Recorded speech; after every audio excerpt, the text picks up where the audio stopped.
to play someone who gets cloned and has to watch his own execution, who's just that confronted with his own mortality and what that does to someone, was just really fascinating to me. It's about people who go to a resort in a fictional country called Litoka, and they get into some trouble there and discover that there's a strange justice system that allows you to escape execution by having a double built of you. If you have enough money, you can pay to have an exact double built of you who has the memories of committing your crime, and they'll be executed instead of you. And so, freed from consequences in a conventional sense, they get up to mischief. When I first got sent the script, the fact that Brandon's name was attached and that he had written the script was very exciting to me. I think he has an incredibly unique vision of the world, and I've been a fan of his movies for a long time. The character, Gabby, is such she's like a very unhinged character.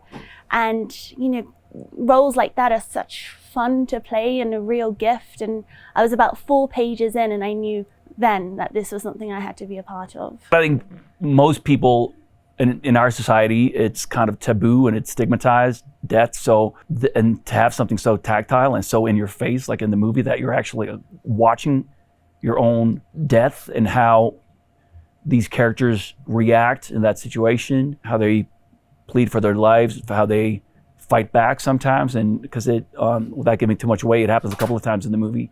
Because part of it is also in this loophole in this in the legal system is you have to watch the execution, so it's not optional.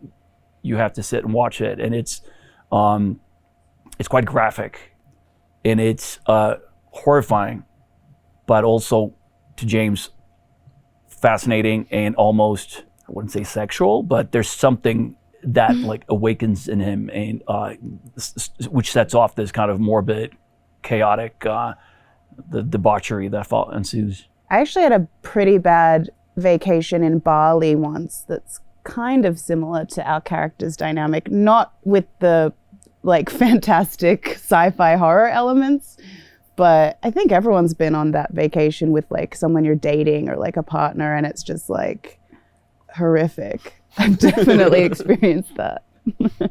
And I just had to say, like, that resort was also really, in real life, was really very strange. Yeah. And I think that really helped all of us because we stayed on that resort for while shooting the movie. Yeah. And that kind of helped us get into that weird headspace. When we meet James and his wife, they've gone to this place kind of trying to, it's basically for James to kind of, he wants some inspiration and he's been stuck for years. And this is kind of a desperate attempt to do something and experience something.